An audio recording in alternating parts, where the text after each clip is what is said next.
Well, hello there, friends, and welcome back.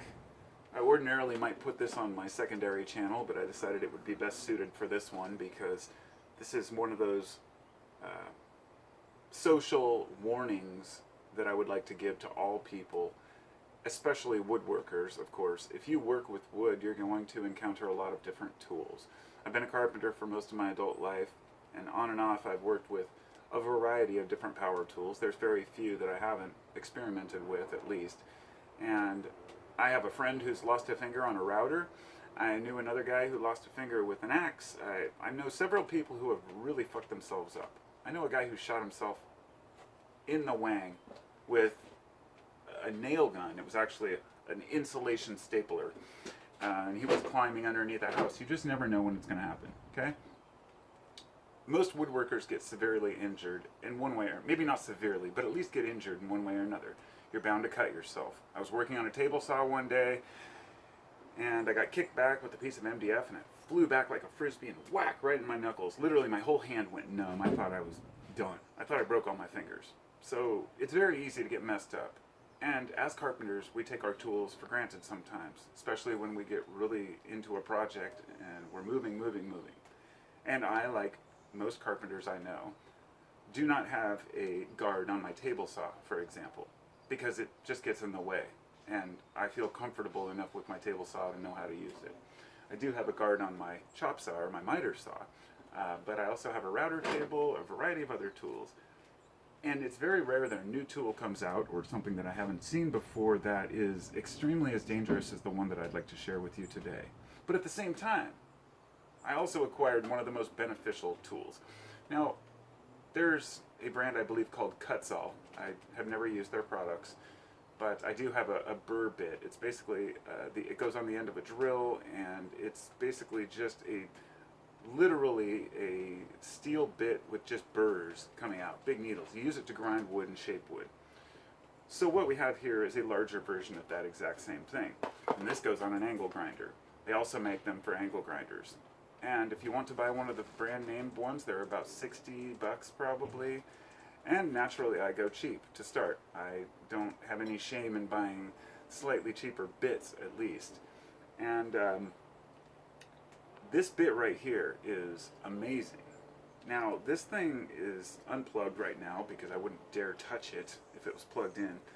I'm a safety conscious person. I wear hearing protection. I always wear goggles. I want to preserve my health. So when you're using a tool like this, with all these little needles sticking out, all you have to do is just slip, and you're going to grind yourself up pretty good. And angle grinders are perhaps one of the least talked about, most dangerous tools out there, because you don't use them very often. When I originally got this thing, I got it along with the standard metal grinding blade. I was using it for rounding off rebar or removing nails, whatever it might have been at the time, I don't recall. But it came with this and a couple sanding discs. And when I found out that you can use these burring bits to take out areas of wood, this is only important on certain projects. For example, I'm making guitar necks right now. So you keep one end large and the other end large, and then you need to take out parts in the middle. There's several ways to do this. You can use a draw knife where you're pulling towards yourself. You can use what I usually use, which is a Shinto rasp. Has two different sizes to take out wood in a hurry, but not use a power tool. But sometimes you need to take out a lot of wood at once. So having one of these bits, I thought would be an amazing tool, and I was correct. It took out this chunk of cherry here in like 2 seconds flat. Too fast, to be honest. I'm almost thinking that it'll be better once it's a little bit more worn down. But that's only because I'm not using it to take out stumps or destroy things. But let me get to the point here. I bought this little kit for about 25 bucks or something. It's a woodwork carving disc set. I'm not going to talk about brand names because I'm not sponsored by any woodworking equipment or anything like that. What it comes with for 25 bucks is this rounded cut bit. I won't call it a Kutzall because that's a brand.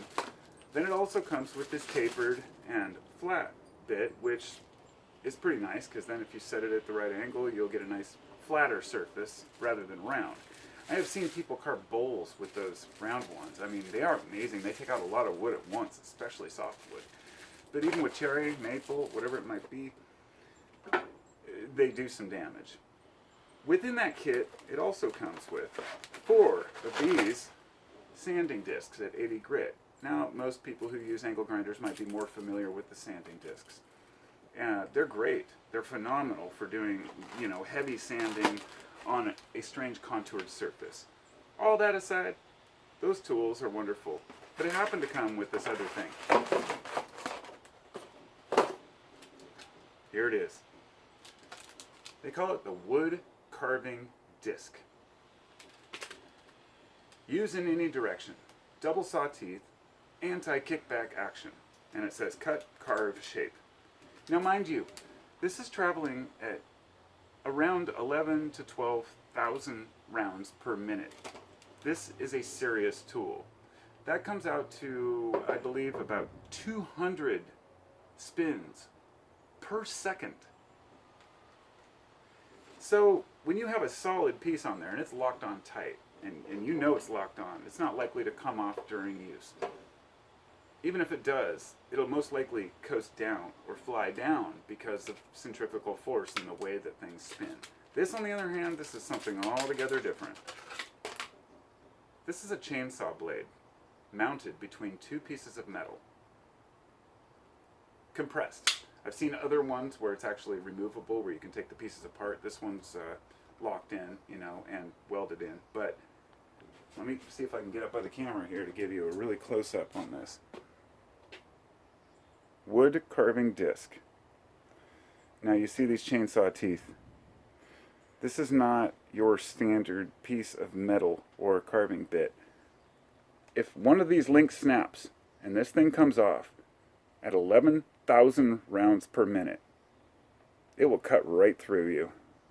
It will take out an artery, cut off your finger, or worse, just fly right into your skin. And believe me, I watched a couple of videos about this because I was so just distraught by the way this looks, because I saw them online. I'm like, yeah. Let me just say that the guy who talked about this, another dude I watched, he said he got a lot of hate from his previous, talking about this. Like, carpenters are like musicians. They're super anal and particular about what they think is the right way and wrong way to do things. There are people who build by hand, with all hand tools, and people who use nothing but CNC routers and don't do any real work. There are people who build things with their routers that they program and call that carpentry. Like, we live in a totally opposite ends of the spectrum. I like to use power tools. I like to get in and really get things done, but I also like to do things by hand.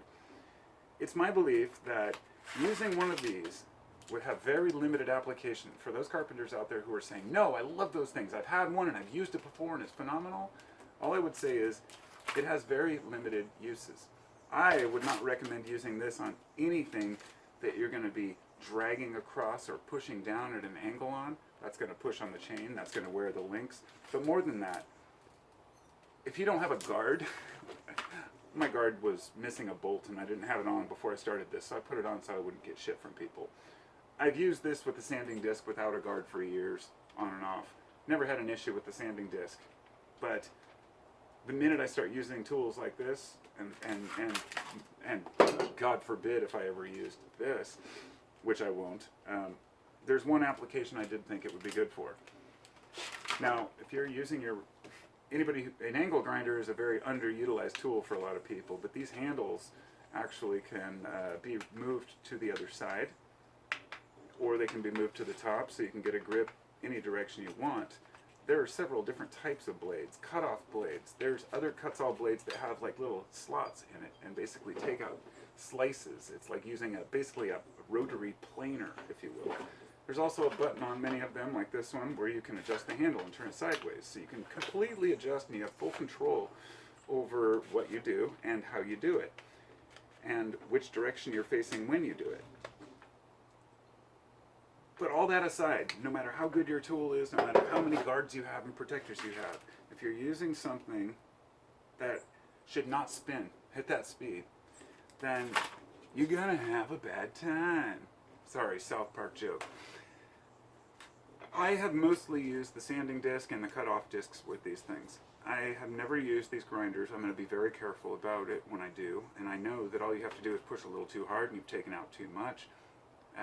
But grinding things down, phenomenal use. You could use these for wood carving, larger things. As I said, the only use I can see this for would be fully goggled up, gloved up, wearing leather coat, the proper gear to protect your skin and your face. I'd even recommend a face shield, but using it to cut perhaps branches out of trees. I have 2 hawthorn trees in my front yard that are pruned to where the large branches come down in this like umbrella shape, and then the vertical ones shoot off of it.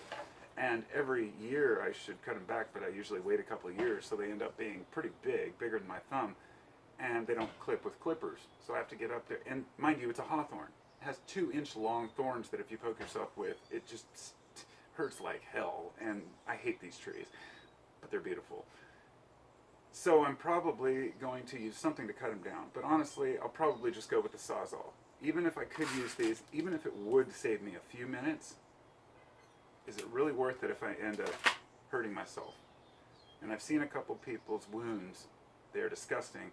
Saw a guy who got it all the way across his fingers, lucky to even keep his fingers, and another guy who got one through, I think it was part of his leg, but it was some of the most disgusting wounds that you've ever seen, because a chainsaw is designed to take out meat, and everybody knows what a kickback from a chainsaw can do. At least then you have full control over your chainsaw, and it kicks back differently. Whereas this thing, the chain could fly off and just fly right at you. So it's my advice for the day. Highly recommend people do not use these ever. And as for these, more to come. But that's for another story. I'll probably put that on my carpentry channel. Thanks for listening, and I'll talk to you all next time. Just hoping maybe I can save one person from dying or cutting themselves very badly, because some tools should not exist. Some tools should just not exist. Be well, my friends, and be safe.